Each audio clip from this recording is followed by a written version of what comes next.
నమస్కారం, సుఖీబావుకు స్వాగతం. ఈ రోజు సుఖీబావులో పురిటి నొప్పులు లేని ప్రసవం సాధ్యమేనా? కుర్రతనంలో వ్యాయామంతో భవిష్యత్ ఆరోగ్యానికి బీమా, వ్యాధి నిరోధకతను పెంచే ఆహారాలు ఇవే, యోగాతో ఎసిడిటీకి చెక్, ఇంకా హెల్త్ టిప్. పురిటి నొప్పులు లేకుండా పిల్లల్ని కనొచ్చా? నొప్పి తెలియకుండా కాన్పు సాధ్యమేనా? ఒకప్పుడైతే ఈ ప్రశ్నలకు ఖచ్చితంగా కాదనేదే సమాధానం. అయితే ఆధునిక వైద్యంలో ఇవాళ అందుబాటులోకి వచ్చిన చికిత్సల సాయంతో నొప్పులు లేని ప్రసవం సాధ్యమే అంటున్నారు డాక్టర్లు. ఈ తరం మహిళలకు, ముఖ్యంగా పురిటి నొప్పులంటే భయపడే వారికి ఖచ్చితంగా ఇది శుభవార్తే. వెన్నుకు మత్తిచ్చే ఎపిడ్యూరల్ ఎనస్థీషియా సాయంతో కొన్ని ప్రత్యేకమైన పద్ధతుల ద్వారా పురిటి నొప్పుల తీవ్రతను చాలా వరకు తగ్గించవచ్చు. నొప్పులు లేకుండానే సుఖప్రసవాన్ని సాధ్యం చేయొచ్చని చెబుతున్నారు నిపుణులు. నొప్పులు లేని కాన్పు గురించిన పూర్తి వివరాల్ని ఇప్పుడు తెలుసుకుందాం. ప్రసవం గర్భిణీకి పునర్జన్మ లాంటిదని చెబుతారు. నిజమే. గర్భిణీగా నవమాసాల సుదీర్ఘ ప్రయాణం తర్వాత పండంటి బిడ్డకు జన్మనిచ్చే బృహత్తర కార్యక్రమమే ఈ కాన్పు. పొత్తి కడుపులోని బిడ్డను పొత్తిళ్లలోకి తీసుకువచ్చే కాన్పు ప్రక్రియ అంత సులభమైన విషయమేమీ కాదు. ఎందుకంటే కాన్పు నొప్పులు కనీసం 4 గంటల నుండి 24 గంటల దాకా ఉండొచ్చు. ఇక మొదటి కాన్పు అయితే ఈ నొప్పుల తీవ్రత మరింత సుదీర్ఘంగా ఉంటుంది. ఇక కాన్పు సమయంలో తలెత్తే సమస్యలు కూడా గర్భిణీలకు, అలాగే ఇంటిల్లిపాదికి కంటి మీద కునుకు లేకుండా చేస్తాయి. మొత్తంగా కాన్పు అనేది సులభమైన వ్యవహారమైతే ఎంత మాత్రం కాదు. అయితే ఇటీవలి కాలంలో అందుబాటులోకి వచ్చిన చికిత్సలు కాన్పును నొప్పుల్లేని ప్రక్రియగా మార్చేస్తున్నాయి.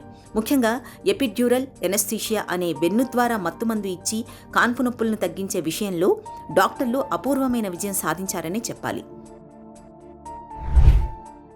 ఇటీవలి కాలంలో చాలామంది నొప్పి లేకుండా, నొప్పి తెలియకుండా కాన్పయ్యే ప్రక్రియ గురించి అడుగుతారండి మమ్మల్ని.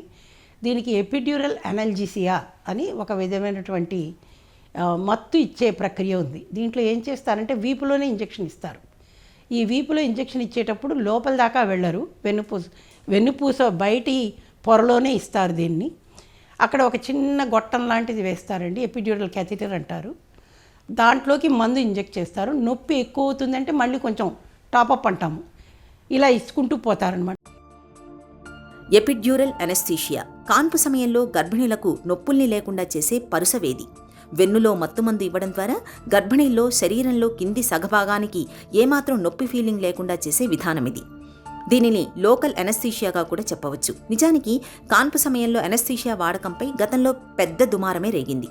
అసలది సృష్టికే విరుద్ధమని వాదించిన దాఖలాలు కూడా పుష్కలంగానే ఉన్నాయి. అయితే క్రమంగా మహిళలు ఈ మత్తుమందుని తీసుకుని ప్రసవ బాధల నుండి విముక్తి పొందడం మొదలుపెట్టడంతో ప్రస్తుతం ఈ ప్రక్రియ ప్రపంచవ్యాప్తంగా అందరికీ ఆమోదయోగ్యమైనదిగా తయారైంది. ఒకవేళ కాన్పులో ఏదైనా కష్టం వచ్చిందనుకోండి, ఏదో బిడ్డకి ఏదైనా అవసరం వచ్చింది, లేక తల్లి తన కాన్పులో అది గర్భాశయం తీర్చుకోవట్లేదు, ఏదో ప్రాబ్లం ఎమర్జెన్సీగా సిజేరియన్ చేయాల్సి వచ్చిందనుకోండి, ఈ అనాల్జీసియాలోనే మనం చేసేయవచ్చు. ఎపిడ్యూరల్ అనాల్జీసియా అంటారు. చాలామంది అడుగుతారు. ఇది ఇచ్చేదండి మామూలుగాను యాక్టివ్ ఫేజ్ ఆఫ్ లేబర్ అంటాం. అంటే ఎప్పుడైతే నొప్పులు ఊపందుకుంటాయో, గర్భాశయ ముఖద్వారం కొంత తెరుచుకుంటుందో, నొప్పులు వీళ్ళు ఎప్పుడైతే భరించలేకపోతున్నారో అప్పుడే ఇస్తారండి. ఇది వాళ్ళే అడగాలన్నమాట, నేను నొప్పి భరించలేకుండా నాకు అది ఇస్తే బాగుంటుంది అని చెప్పేసి. దీనివల్ల కొన్ని ప్రయోజనాలు చాలా ఉన్నాయి. కానీ సరిగ్గా తల కిందికి వచ్చిన తర్వాత ఈ అనల్జీసియా మూలంచి కొన్నిసార్లు పేషెంట్లు ముక్కలేకపోవచ్చు. ముక్కలేనప్పుడు ఏం చేస్తామంటే మేము ఆయుధాలు వేయడం, అంటే ఫోర్సెప్స్ అంటారు. ఒక చిన్న ప్రక్రియ రండి, తల కింది దాకా వచ్చేసి ఉంటుంది కాబట్టి పెద్ద గొడవ కాదు. అలాగే వ్యాక్యూమ్ అంటారు, 1-2s అని కూడా అంటారు వీటిని. దాని ద్వారా బిడ్డని బయటికి తీసేస్తారు. కానీ తల మరీ కిందికి వచ్చినప్పుడు కొన్నిసార్లు టాపప్ చేయకుండా ముక్కమని చెప్తాం, అది కూడా చేయొచ్చు. దాని ద్వారా నార్మల్గా డెలివరీ అవుతుంది. ఇది చాలామందికి దీని ద్వారా తెలియదు. ఇంకోటి ఏంటంటేను, దానికి నోటి ద్వారా పీల్చుకునేది ఎంటోస్ అంటారు అనమాట, ఎంటాక్స్ అంటారు దీన్ని. అది కూడా ముఖం మీద, అంటే గాలి పీల్చుకోమని చెప్తాము దాన్ని, నైట్రస్ ఆక్సైడ్ అంటారు. అది పీల్చుకుంటున్నప్పుడు వాళ్ళకి నొప్పి తెలియదు అనమాట, అది కూడా చేయొచ్చు. ఎంటనాక్స్ అని ఉంటుంది, ఆ ఎంటనాక్స్ ద్వారా అన్నమాట. మూడో పద్ధతి లేబర్ అనల్జీసియా. ఈ లేబర్ అనల్జీసియాని మేము ఎక్కువ వాడతామండి. ఇందులో ఏం చేస్తామంటే, మేము నొప్పులు ఎక్కువగా ఉంది అన్నప్పుడు కొన్ని మత్తు ఇంజెక్షన్లు ఇవ్వచ్చు. దీని ద్వారా బిడ్డకి ఏ విధమైన హాని కలగదు, తల్లికి ఏ విధమైన హాని కలగదు. నొప్పులు వస్తాయి కానీ నొప్పి ఎంత ఉన్నది అన్నది వాళ్ళు ఫీల్ కారన్నమాట. దీన్ని లేబర్ అనల్జీసియా అంటారు. ఈ 3 పద్ధతుల ద్వారా కూడా నొప్పి తగ్గించవచ్చు మనము. ఈ ఎంటర్నాక్స్ అన్న పద్ధతి ఏమో తల్లే వాడుకోవాల్సి వస్తుంది. అది కూడా మన దగ్గర అందుబాటులోనే ఉందండి. కాన్పు నొప్పులు ఒక్కొక్కరిలో ఒక్కో విధంగా ఉంటాయి. నొప్పి తీవ్రత ఎలా ఉండబోతోందన్నది ముందుగానే ఊహించడం కష్టం. కొందరిలో భరించగలిగే విధంగా ఉండొచ్చు, కొందరిలో అసలు భరించలేని విధంగా ఉండొచ్చు. ఈ కాన్పు నొప్పులనేవి కడుపులో ఉన్న బిడ్డ పరిమాణం, గర్భసంచిలో బిడ్డ పొజిషన్, గర్భిణీ కటి నిర్మాణం తీరు, దాని వ్యాకోచం తీరు లాంటి అనేక విషయాలపై ఆధారపడుతుంది. ఇక కాన్పు సమయంలో ఎపిడ్యూరల్ అనెస్థీషియా తీసుకోవడం ద్వారా గర్భిణి సాధ్యమైనంత నిబ్బరంగా ఉండడానికి, కాన్పు సజావుగా జరగడానికి మార్గం సుగమమవుతుంది. ఎపిడ్యూరల్ అనాల్జీసియాతో కొన్నిసార్లు కొన్ని ప్రాబ్లమ్స్ రావచ్చు. ఇందాక నేను అన్నట్టు వాళ్ళకి కాన్పు సమయంలో ఫోర్సెప్స్ వేయాల్సి రావచ్చు, లేకపోతే వ్యాక్యూమ్ వాడాల్సి రావచ్చు. కొన్నిసార్లు వాళ్ళకి మూత్రం రావడం కూడా ఆగిపోవచ్చు. కాన్పు తర్వాత ఒక 4-5 రోజుల దాకా కూడా వాళ్ళు పోయలేకపోవచ్చు. ఎందుకంటే యానెస్థీసియా మూలంచి మన మూత్రపు తిత్తి యొక్క ఎఫెక్ట్ కూడా కొంచెం తగ్గుతుంది. దాని నుంచి వాళ్ళకి మూత్రం నిండిందన్నది తెలియకపోవచ్చు వాళ్ళకి పోవడానికి. అలాంటప్పుడు మేము గొట్టం వేసి పెడతామండి.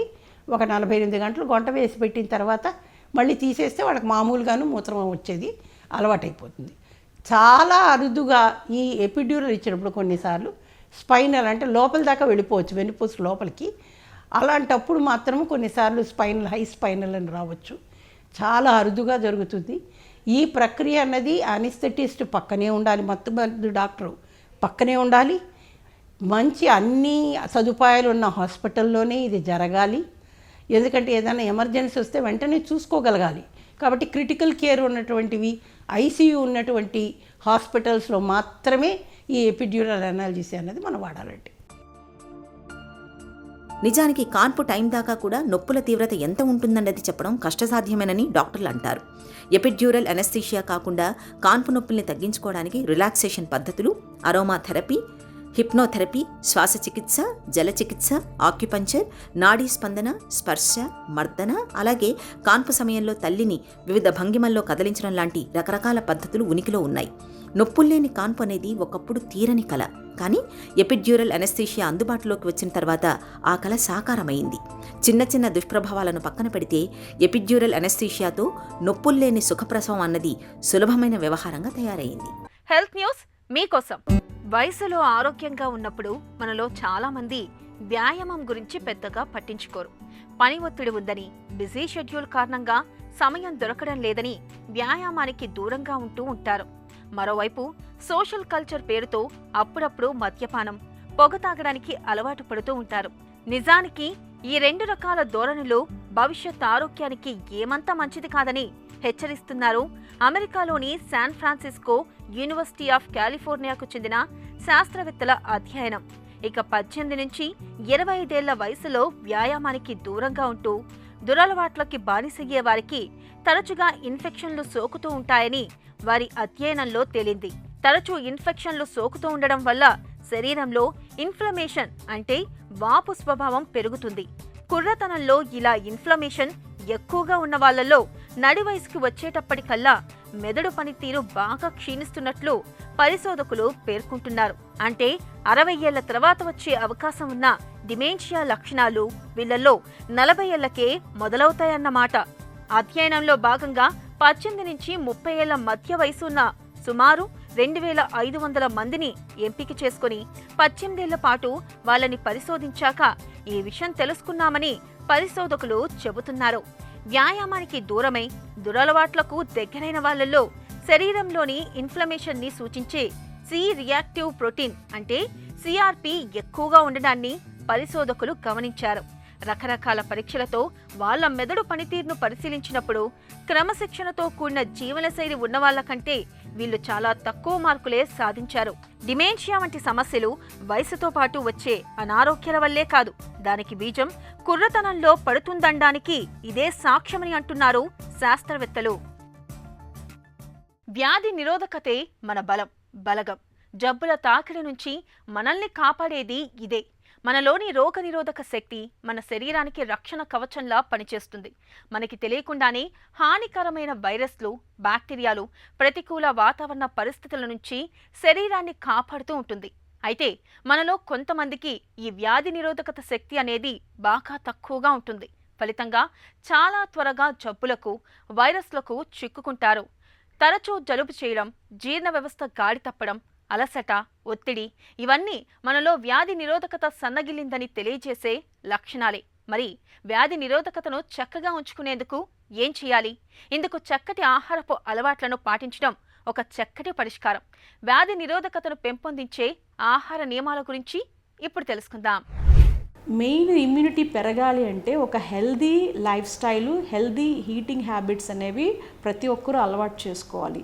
హెల్దీ ఈటింగ్ హ్యాబిట్స్ అంటే ఏంటంటే మెయిన్ గుర్తుంచుకోవాల్సింది 3 వైట్స్ అనేవి కంప్లీట్గా ఫుడ్లో అవాయిడ్ చేయాలి. ఆ మొదటి వైట్ ఏంటంటే షుగర్ ఒకటి అవాయిడ్ చేయాలి. నెక్స్ట్ ఏంటంటే రైస్ ఒకటి అవాయిడ్ చేయాలి. థర్డ్ మైదా. ఈ 3 కూడా ఈ 3 వైట్స్ అనేవి ఇమ్యూనిటీని తగ్గిస్తాయి. ఈ 3 ఎవరైతే ఎక్కువ తీసుకుంటారో వాళ్ళలో రోగనిరోధక శక్తి తక్కువ ఉంటుంది. సో ఈ 3 వైట్స్ అనేవి రైస్, మైదా అండ్ షుగర్. ఇవి మ్యాక్సిమం అవాయిడ్ చేయగలిగితే, అంటే రైస్ మనకి రెగ్యులర్ స్టేపుల్ ఫుడ్ కాబట్టి అది కంప్లీట్గా అవాయిడ్ చేయలేం. కానీ మోస్ట్లీ రిఫైన్డ్ వైట్ మల్లెపూలా ఉండే రైస్ కాకుండా కొంచెం బ్రౌన్ రైస్ అని, లేకపోతే మిల్లెట్స్ అని అలాంటివి కూడా ఆహారంలో ఇంక్లూడ్ చేసుకుంటే రోగనిరోధక శక్తి అనేది తగ్గకుండా ఉంటుంది. సో ఇది main important thing. Junk foods avoid చేయటము, 3 వైట్స్ అవాయిడ్ చేయటము, 3 వైట్ ఫుడ్స్ అవాయిడ్ చేయటము. తర్వాత థర్డ్ ఏంటంటే మెయిన్ ఎక్కువ ఇప్పుడు యూత్లో కూడా ఎక్కువ డిసీజెస్, ఇమ్యూనిటీ తగ్గిపోతుంది. ఒకప్పుడు ఇమ్యూనిటీ రోగనిరోధక శక్తి అనేది ఒక సర్టెన్ ఏజ్ వచ్చిన తర్వాత ఎక్కువ ఎల్డర్లీ పీపుల్లోనే ఇమ్యూనిటీ రోగనిరోధక శక్తి తగ్గి ఉండేది. యూత్లో యంగ్ గర్ల్స్ కానీ యంగ్ బాయ్స్ కానీ మంచి ఇమ్యూనిటీ లెవెల్ అనేది మంచిగా ఉండేది. కానీ ఇప్పుడు ఏంటంటే కంప్లీట్గా రివర్స్ అయిపోయింది. ఇప్పుడు యూత్లో కూడా మనము ఇమ్యూనిటీ కాంప్రమైజ్ అయిపోయి రకరకాల వ్యాధులు వాళ్ళల్లో కూడా చూస్తున్నాం. డయాబెటీస్ ఎర్లీగా రావటము, బీపీ రావటము, తర్వాత పీసీఓడి లాంటి కండిషన్స్ ఫీమేల్స్లో చూస్తే, తర్వాత ఆస్టియోపోరోసిస్, ఎముకలు గుల్లవటము, ఇవన్నీ ఇప్పుడు చూస్తే మన కోవిడ్ కూడా it's an immunity compromised disease. కోవిడ్లో కూడా చాలామంది యూత్కి ఎఫెక్ట్ అయిన వాళ్ళు మనం చూసాం. సో మెయిన్ ఏంటంటే యూత్లోనూ ఇలాగ మారటానికి కారణం, వాళ్ళు ఇప్పుడే ఇమ్యూనిటీ తగ్గిపోవటానికి, రకరకాల వ్యాధులు రావడానికి కారణం ఏంటంటే వాళ్ళ రోగనిరోధక శక్తి తగ్గటము, వాళ్ళ ఆహారపు అలవాట్లు, జీవన విధానం సరిగ్గా లేకపోవటము. సో ఇమ్యూనిటీ అనేది ఇప్పుడు ఎవరికైనా ఇప్పుడు జనరేషన్ చూస్తుంటే మనము ఇమ్యూనిటీ కాంప్రమైజ్ తగ్గిపోవటం అనేది ఏజ్తో సంబంధం లేకుండా చాలామందిలో, చిన్నపిల్లల దగ్గర నుంచి చాలామందిలో మనం చూస్తున్నాం. సో అందుకనే ఇవి అలవాట్లు అనేవి మనం సరి చేసుకుంటే ఇమ్యూనిటీ కాంప్రమైజ్ అవ్వకుండా తగ్గకుండా ఉంటాయి. ఈనాటి కార్యక్రమంలో మనం తెలుసుకోబోతున్నాం ఎసిడిటీ సమస్యలకి యోగా చికిత్స ఏ విధంగా ఉపయోగపడుతుంది. ఈరోజు మనం గమనించినట్లయితే జీవన శైలి మార్పుల ద్వారా, సరైనటువంటి ఆహారాన్ని సరైనటువంటి సమయానికి తీసుకోకపోవడం ద్వారా మరి అన్నమయ కోశానికి సంబంధించినటువంటి సమస్యలు చాలామందికి ఉత్పన్నమవుతున్నాయి. అందులో ఒకనొకటి ఎసిడిటీ ప్రాబ్లమ్స్. కడుపులో మంట, గొంతులో మంట, ఛాతిలో మంట, విపరీతమైనటువంటి ఒక రకమైనటువంటి గ్యాసులు రిలీజ్ అవ్వడం, పుల్లట తేనుపులు మరి రావటం, ఆహారం పూర్తిగా తీసుకోలేకపోవడం, తొందరగా ఆకలి వేయడం, కడుపులో ఏదో రకమైనటువంటి మంటగా ఉండడం, ఇవన్నీ కూడా వివిధమైనటువంటి నకారాత్మకమైనటువంటి ఆహారాలు తీసుకోవడం ద్వారా అన్నమయ కోశం దెబ్బతిన్నప్పుడు ఈ రకమైనటువంటి సమస్యలు ఏర్పడుతూ ఉంటాయి. కాబట్టి సమతుల్య ఆహారం తీసుకోవడం ఎంతో అవసరం. సమయానికి సరైనటువంటి ఆహారం తీసుకుంటూ కొన్ని ప్రత్యేకమైనటువంటి వ్యాయామాలు కనుక చేసినట్లయితే చాలా సులభంగా ఈ ఎసిడిటీ సమస్య నుంచి బయటపడవచ్చు. అందులో భాగంగా ఈరోజు మనం తెలుసుకోబోతున్నాం వక్రాసనం, పశ్చిమోత్తానాసన్, అపాన ముద్ర. ఇప్పుడు వాటిని ఏ విధంగా చేయాలో చేసి చూద్దాం. ముందుగా వక్రాసనం చేస్తాం. ఇది సుఖాసనంలో కూర్చున్న తర్వాత ముందుగా దండాసన భంగిమకి రావాలి. కుడికాలు స్ట్రైట్గా ఉంచుకొని, కుడికాలు జతలో ఎడంకాలు కూడా తీసుకొని రావాలి. పాదాలు 2 జతలో ఉంటాయి. ఇప్పుడు ఎడమ కాలును ఫోల్డ్ చేసి కుడి చేత్తో ఎడమ కాలు యొక్క పాదాన్ని పట్టుకోవాలి. పూర్తిగా ఎడం ప్రక్క తిరుగుతూ బ్యాక్ సైడ్ ఎడం పక్క చూడాలి. బ్యాక్ సైడ్ ఆసన స్థితిలో స్థిరంగా ఉండాలి. 1 2 3 4 5 6 7 8 9 10. ఇప్పుడు మీ కుడి చేతిని రిలీజ్ చేసి ఇప్పుడు ఎడమ కాలుని కూడా కుడి కాలు జతలోనికి తీసుకొని రావాలి. అదేవిధంగా ఇప్పుడు మనం కుడి కాలుతో చేస్తాం. కుడి కాలును ఫోల్డ్ చేసి ఎడమ చేత్తో కుడి కాలు యొక్క పాదాన్ని పట్టుకోవాలి. కుడి కాలుకి కుడివైపు నుంచి టచ్ అవుతూ రావాలి. కుడి పక్కకి టర్న్ అయ్యి ఎంత వీలైతే అంత బ్యాక్ సైడ్కి చూస్తూ ఉన్నట్టుగా ఉండాలి. ఆసన స్థితిలో స్థిరంగా ఉండాలి. 1 2 3 4 5 6 7 8 9 10. ఇప్పుడు ఎడమ చేతిని రిలీజ్ చేసి కుడి కాలుని ఎడం కాలు జతలోకి తీసుకొని వచ్చిన తర్వాత దండాసనంలో విశ్రాంతిగా ఉండాలి.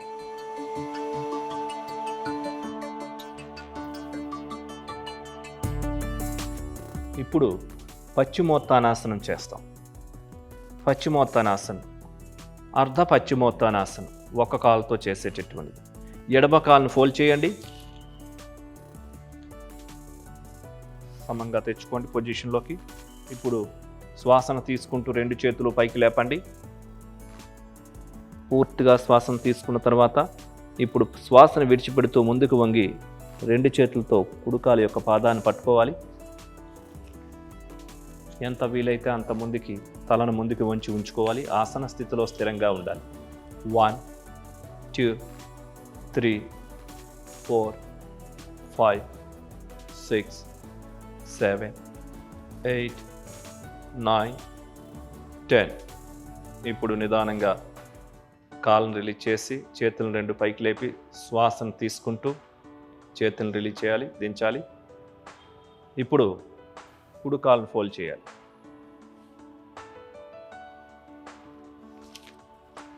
రెండు చేతులు పొజిషన్లో ఉంచుకొని నిదానంగా రేజ్ చేస్తూ శ్వాసను తీసుకోవాలి. శ్వాసను తీసుకుంటూ హ్యాండ్స్ రేజ్ చేయండి. శ్వాసను విడిచిపెడుతూ నిదానంగా ముందుకు వంగండి. రెండు చేతులతో ఎడమ కాలు యొక్క పాదం దగ్గర పట్టుకొని తలను ముందుకు వంచి ఉంచుకొని ఆసన స్థితిలో స్థిరంగా ఉండండి. 1 2 3 4 5 6 7 8 9 10.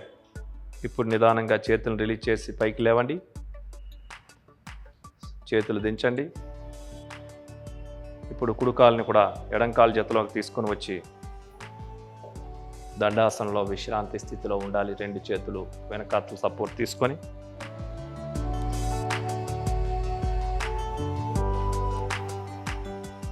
అపాన ముద్ర చేస్తాం. సుఖాసనంలోకి రండి.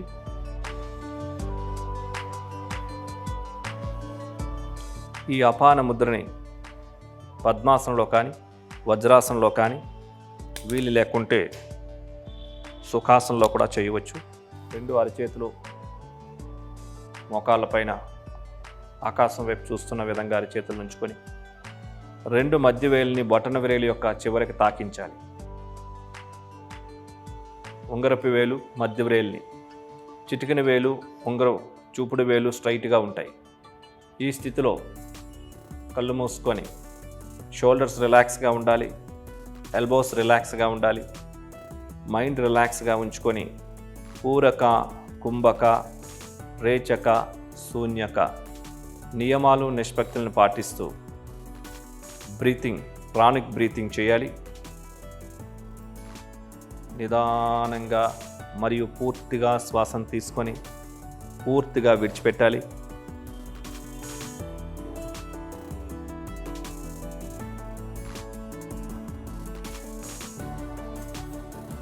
శ్వాసను విడిచిపెట్టిన తర్వాత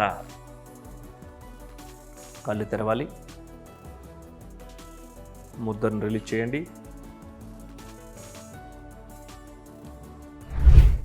చూసారు కదండి, ఈ యొక్క శశాంకాసనం, పశ్చిమోత్తానాసనం ఈ అపాన ముద్రని ఒక్కొక్క ఆసనం చొప్పున 5 సార్లు సాధన చేస్తూ మంచినీళ్ళు బాగా తీసుకుంటూ మరి నెగిటివ్ ఫుడ్స్ అవన్నీ కూడా మానివేసి చక్కగా ఈ సమస్యల నుంచి పూర్తిగా బయటపడవచ్చని ఈ యోగ చికిత్స ద్వారా తెలుసుకోవచ్చు. ఇక ఈ రోజు కార్యక్రమాన్ని ముగించే ముందు ఒక చిన్న చిట్కా మీకోసం.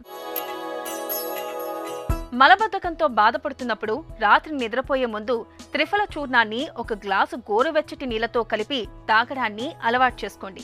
మలబద్ధకం క్రమంగా తగ్గిపోతుంది.